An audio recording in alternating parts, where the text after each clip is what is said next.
Welcome to everyone. आप सभी का हमारे यूट्यूब चैनल में बहुत बहुत स्वागत। तो हम लोग मुहिम चालू कर चुके हैं, बस आपको जो है हमारे साथ बने रहना है। और आज हम लोग पढ़ेंगे अच्छी स्थिति में वैद्युत क्षेत्र की तीव्रता। तो आइए दोस्तों हम लोग शुरू करते हैं। अच्छी स्थिति में जो वैद्युत क्षेत्र की तीव्रता होती है वो एक्चुअल में क्या होती है।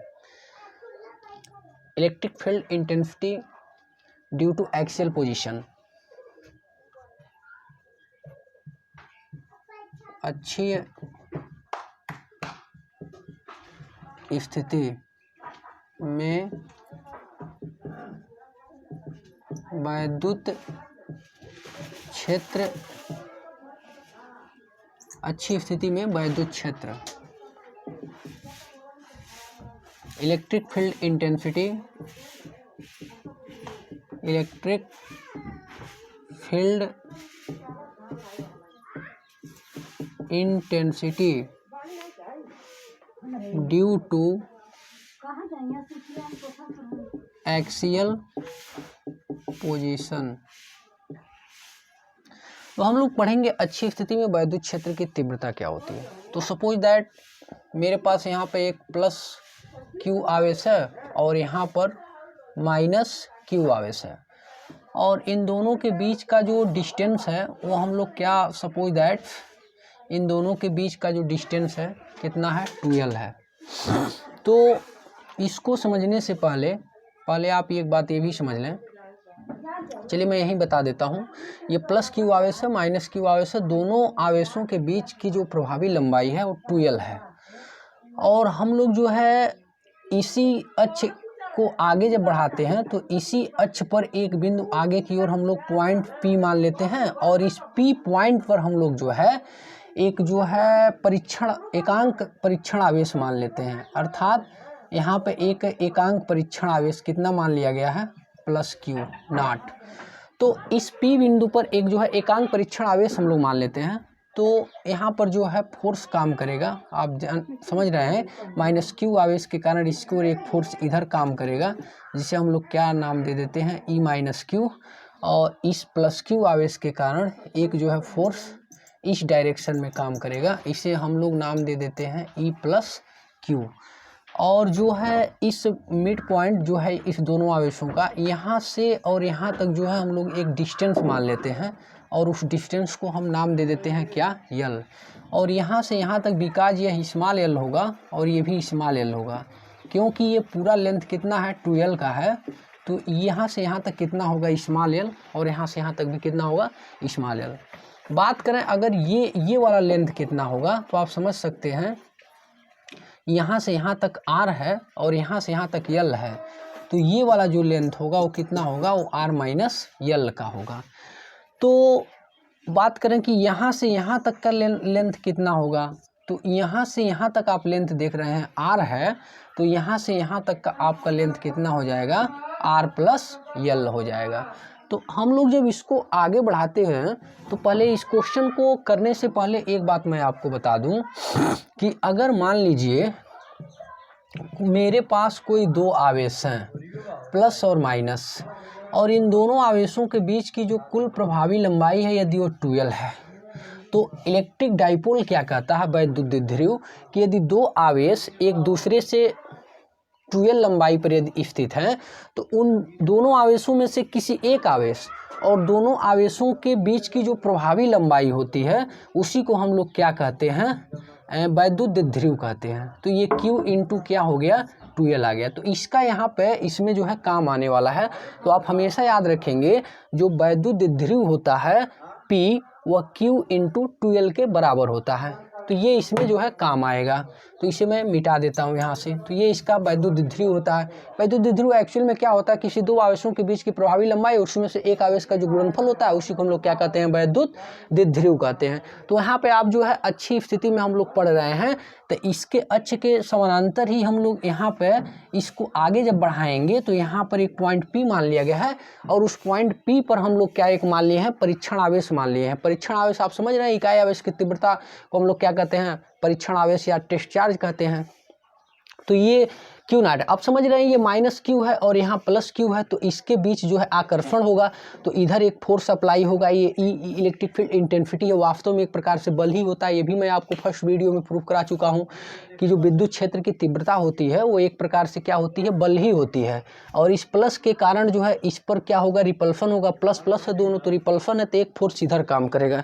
तो सबसे पहले हम लोग ई माइनस क्यू निकालते हैं। ई माइनस क्यू का मतलब ये हो गया माइनस क्यू आवेश के कारण बिंदु P पर वैद्युत क्षेत्र की तीव्रता। तो वैद्युत क्षेत्र की तीव्रता यानी क्या हो जाएगा, 1/4 पाई एप्सिलॉन नॉट, और किसके कारण, माइनस क्यू आवेश के कारण। और किस बिंदु पर निकाल रहे हैं आप वैद्युत क्षेत्र की तीव्रता, तो जो है हम लोग P बिंदु पर निकाल रहे हैं।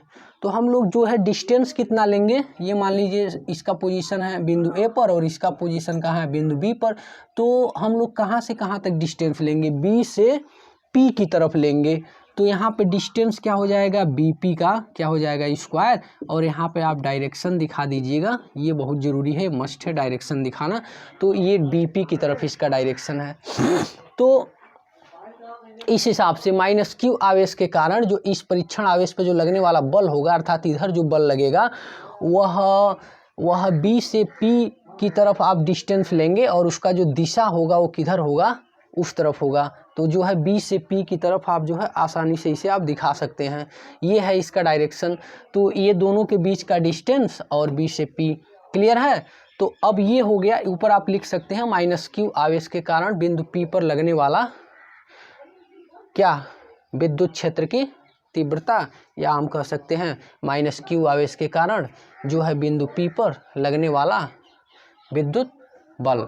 ये एक प्रकार से इलेक्ट्रिक फील्ड इंटेंसिटी क्या है, मैं एक बार फिर आपको बता रहा हूँ, एक प्रकार से ये फोर्स ही होता है।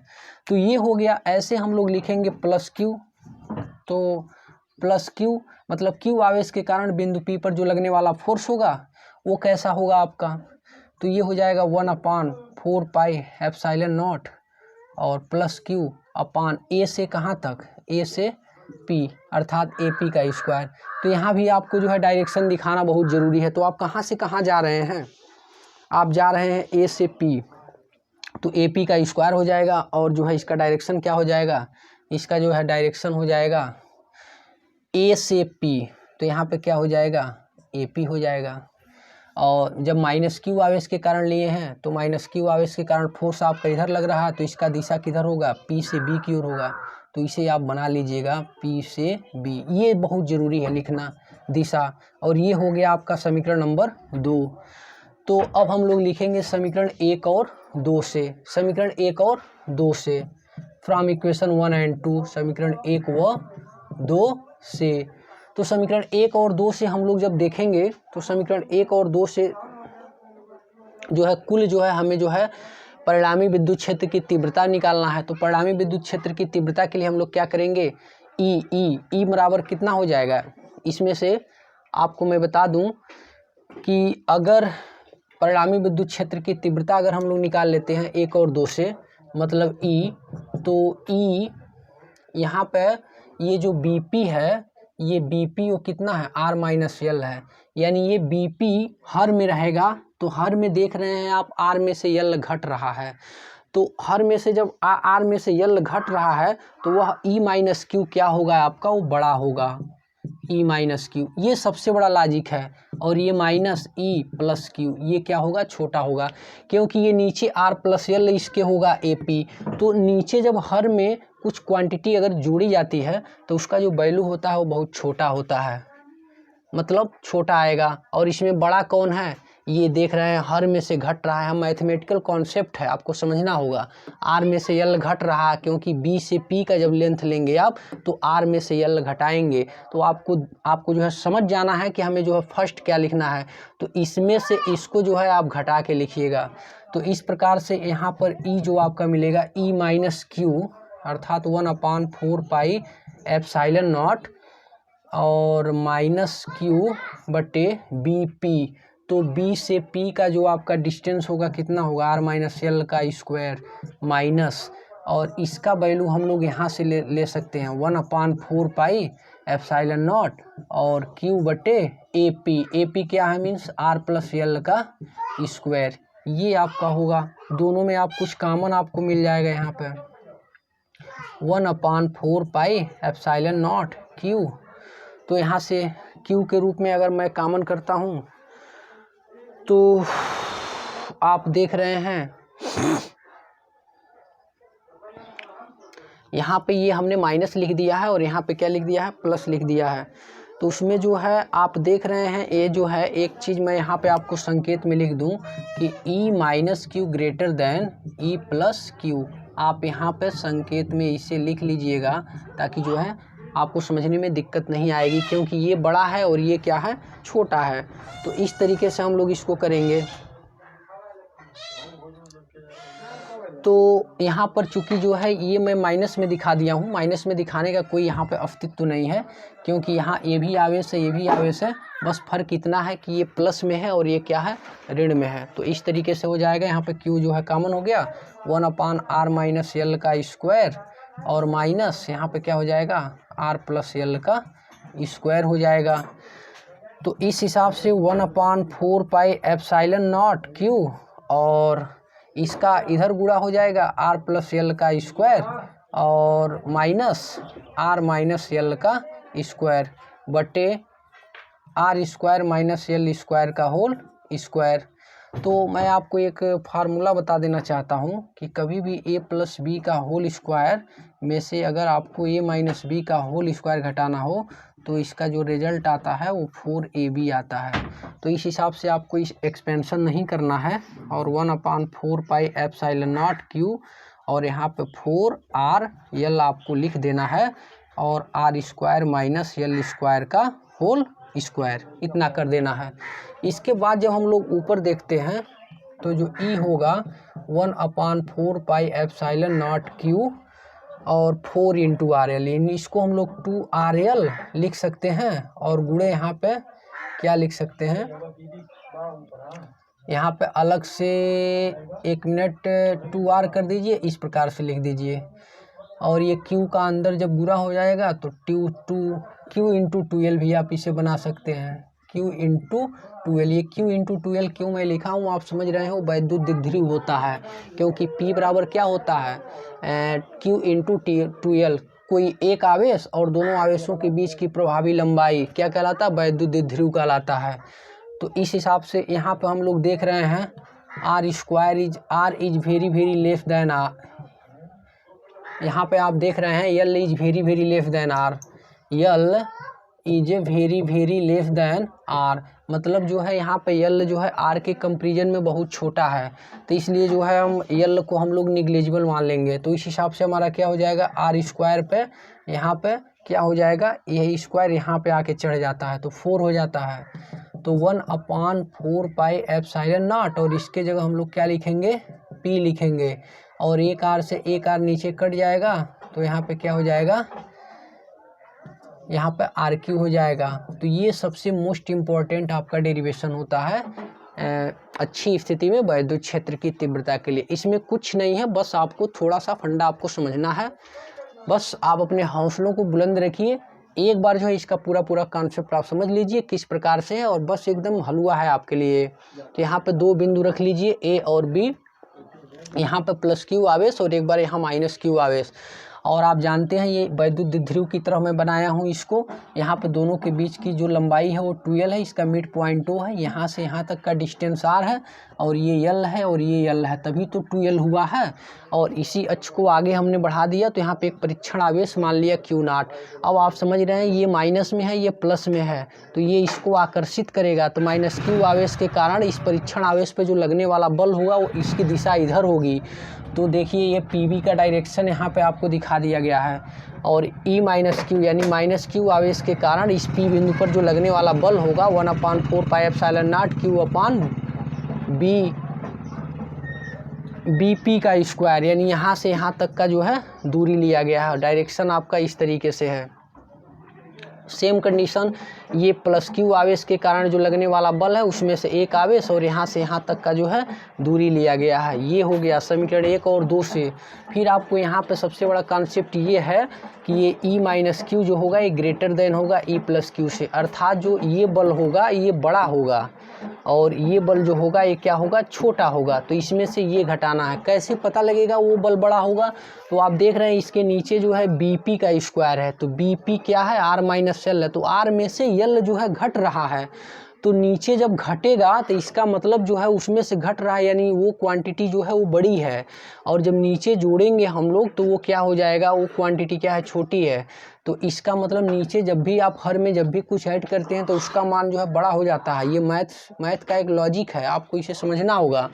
तो ये जो है बड़ा होता है और ये छोटा होता है। तो इसका मान हमने यहाँ रख दिया और ये यहाँ रख दिया, तो दोनों में कॉमन कुछ हो गया। अब ये बचा, इसको हमने सॉल्व कर लिया और ये फार्मूला है। आपको इसके प्रसार करने की ज़रूरत ही नहीं है अगर आप मैथ के स्टूडेंट हैं तो a प्लस बी का whole square minus a minus B का होल स्क्वायर, ये रिजल्ट होता है 4ab। तो इतना हो गया और ये कॉमन हो गया, ये इस तरीके से 4rl। अब यहाँ से हमने इसको इस प्रकार से रख दिया, तो ये हो गया L is very very less then R। तो जो है हम लोग जो है L को छोड़ देंगे और यहाँ से एक R से एक R यहाँ पे हमने काट दिया, फिर RQ हो गया है और यहाँ पे इसको हमने A और एक 2P बना लिया है। तो ये होता है अच्छी स्थिति में वैद्युत क्षेत्र की तीव्रता के लिए फार्मूला। बहुत ही मोस्ट फार्मूला है और इसका जो है एग्ज़ाम में आने के बहुत ही चांसेज रहते हैं। इस पे आप लगा सकते हैं ट्रिपल स्टार। ये बहुत ही बेहतरीन क्वेश्चन है। चलिए इस क्वेश्चन को मैं इरेज करता हूँ, एक दो बार आप इसे देख लेंगे। आई होप आप इसे अच्छे से समझ जाइएगा।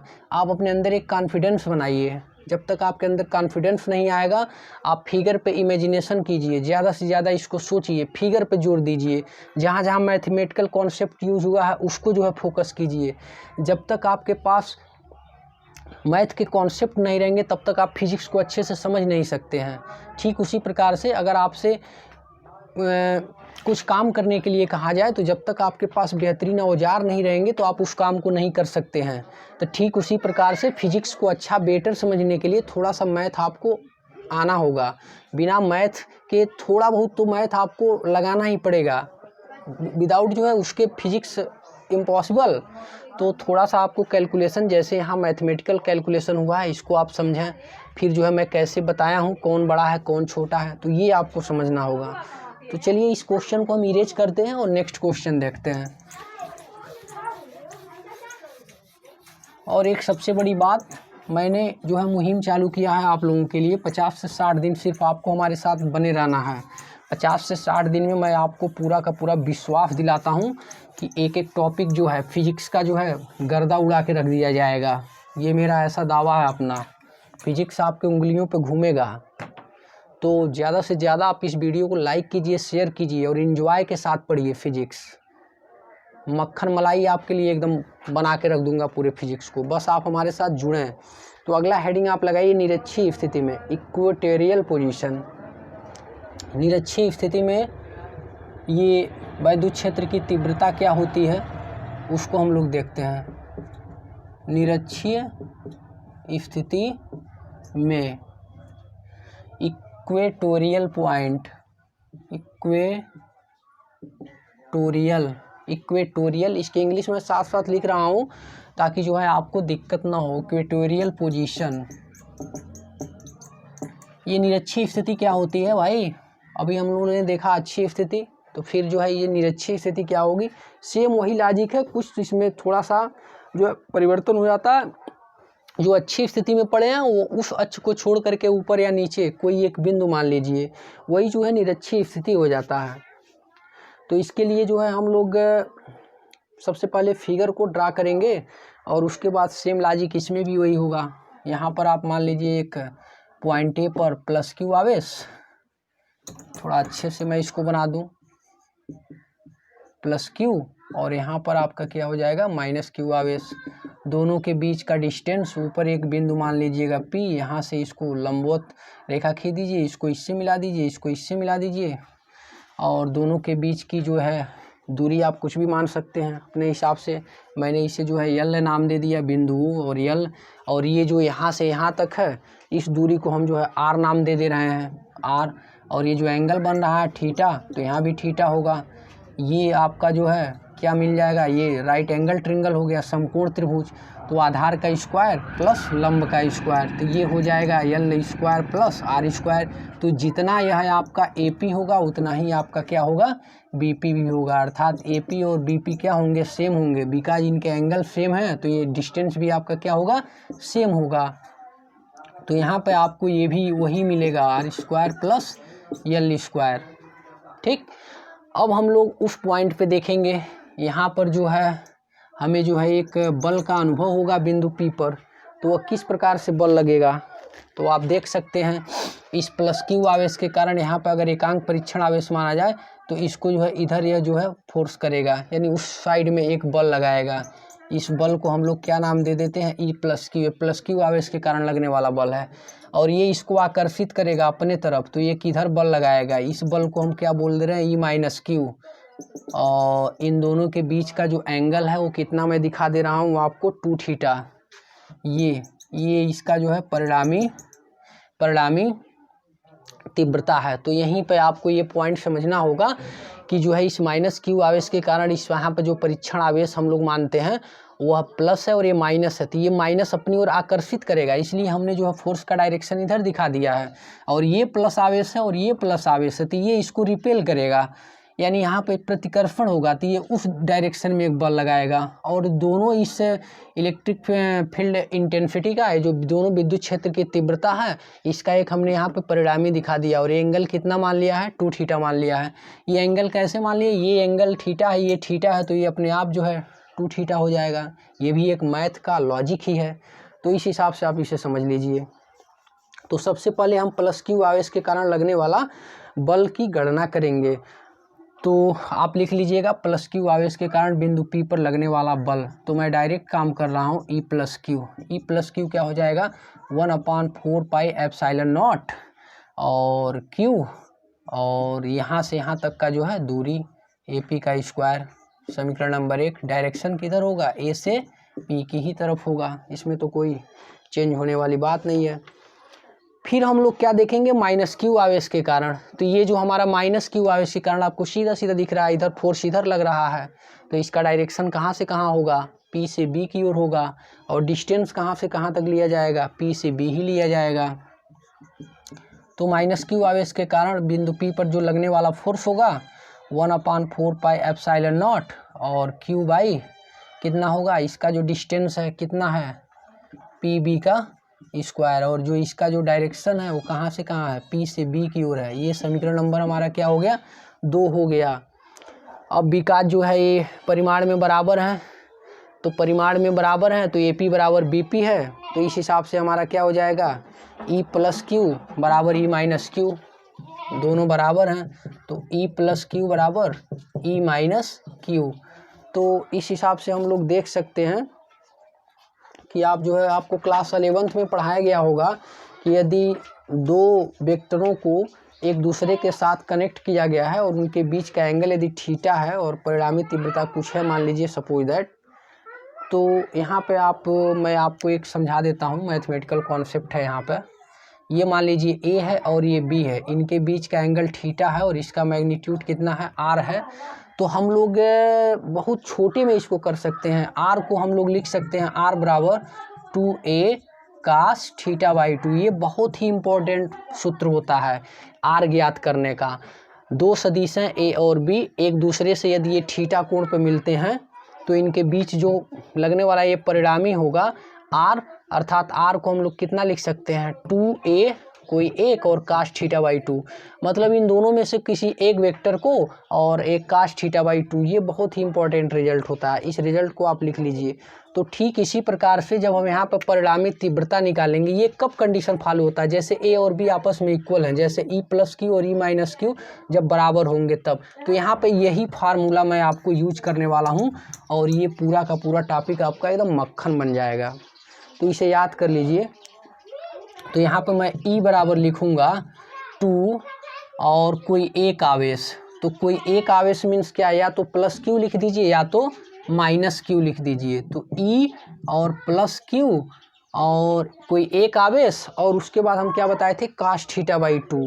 तो कास और थीटा वहाँ पे आपका कितना हो रहा है, यहाँ पे देख रहे हैं 2 थीटा है, तो इसलिए कास 2 थीटा बाई 2 हो गया। तो यही आपको जो है इसमें दिमाग लगाना है और इसके बाद आपका ये पूरा का पूरा कॉन्सेप्ट एकदम क्लियर हो जाएगा।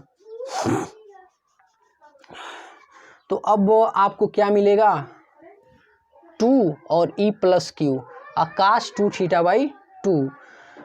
तो आप देख सकते हैं यहाँ से हम लोग अगर इसको आगे बढ़ाएं तो 2 और e प्लस क्यू किसी एक का मान ले लीजिए, तो 1 अपान कितना हो गया 4 पाई एप्सिलॉन नॉट और q और AP मीन्स क्या हो गया, ये L square plus R square पे मैं 1/2 लिख सकता हूँ, गुणे 2 से 2 एक कैंसिल हो जाएगा, हमारा क्या बचेगा काश थीटा। तो 2 और कितना सिंपल हो गया आपका सवाल, 4 पाई एप्सिलॉन नॉट और ये q और L square plus R square पे 1/2 और काश थीटा को हम लोग लिख, काश थीटा आधार बटे कर्ण होता है, तो ऊपर यल हो गया और कर्ण कितना है, ये भी कर्णी में L square plus R square, तो इस हिसाब से 2ql हो गया ऊपर 2ql बटे 4 पाई एप्सिलॉन नॉट और यहाँ पे L square plus R square, यहाँ पे पावर 1 है और इसको जब हम लोग हटाएंगे, सॉरी पावर 1/2 है और इसको जब हटाएंगे हम लोग को कैसे 1/2 आ सकता है, अच्छा हाँ हमने इसको हटाया ठीक है, और यहाँ पे भी L square plus R square और यहाँ पे भी कितना है आपका 1/2 है। तो आप दोनों को जब ऐड करेंगे वहाँ पे तो आपको क्या मिलने वाला है, क्योंकि यहाँ पे हमने जो है इसको हटाया है, इसका मान ऑलरेडी रूट में होता है और जब उसका आप स्क्वायर करेंगे, मैं आपको यहाँ पे दिखा दे रहा हूँ, ये रूट में था, ये AP का मान क्या है, AP का मान आप देख रहे हैं रूट में है L square plus R square, तो जब उसका आप जो है स्क्वायर करेंगे तो ये जो है अपने आप जो है समाप्त हो गया, तो यहाँ पे 1/2 लिखने की आवश्यकता ही नहीं है, और जब ये हटा है तो इसका 1/2 और यहाँ पे 1, तो 1 में 1/2 में 1 जब जुटेगा तो कितना हो जाएगा 3/2। तो मैं इधर आपको सॉल्व करके दिखा देता हूँ, तो ई जो आपको मिलेगा वह 2 इंटू QL 2QL और बटे 1/4 पाई एप्सिलॉन नॉट और L square plus R square पे पावर कितना हो जाएगा 3/2। फिर वही concept, L is very very less than R, L is very very less than R, तो उस दशा में हम लोग क्या करेंगे, उस दशा में हम लोग ये करेंगे कि जो है यल को छोड़ देंगे और सॉरी आर, यहाँ पे आप देख सकते हैं आर जो है हमारा यदि बहुत छोटा क्वांटिटी हो तो आप क्या कर सकते हैं, वहाँ पे आप जो उसको निगलेक्ट कर सकते हैं, तो यल को जब हम लोग छोड़ेंगे तो वहाँ पे हमें क्या मिलेगा, सिर्फ आर मिलेगा, तो आर को लेकर के हम लोग सॉल्व कर लेते हैं 2q, और आप यहाँ पे देख सकते हैं, यहाँ पे हमने क्या लिख दिया है, यल लिख दिया है, यल मीन्स यहाँ से आपका जो है, हाँ तो यहाँ पर थोड़ा सा हमें लग रहा है ऊपर जो है आपका 2QL है और तो सब तो सही है। अब इसको हम जो है वैद्युत ध्रुव के हिसाब से हम लोग P लिख देंगे। अब यहाँ पे देखिए जो है P और L को जो है हम लोग छोड़ देंगे, तो E बराबर हमारा मिल जाएगा P 1/4 पाई एप्सिलॉन नॉट और ये 2 इंटू, अभी मैं आपको बताया Q इंटू 2L किसके बराबर होता है, P के बराबर होता है। तो Q इंटू आप इसको इस प्रकार से लिख दें तो और बेटर रहेगा, तो आपके दिमाग में तुरंत आएगा ख्याल कि वो P ही हो जाता है। तो Q इंटू 2L कितना हो गया, P हो गया, और यहाँ पे हमारा क्या होगा आर स्क्वायर पे 3/2, 2 से 2 कट गया तो RQ आ गया। तो फाइनली जो आपका एक्सप्रेशन हुआ 1/4 पाई एप्सिलॉन नॉट और P/RQ हो गया। तो इससे हम लोग इस कंक्लूजन पे पहुँचे हैं कि जो अच्छी स्थिति में जो वैद्युत क्षेत्र की तीव्रता होती है वो निरक्षी स्थिति में वैद्युत क्षेत्र की तीव्रता का 2 टाइम होता है।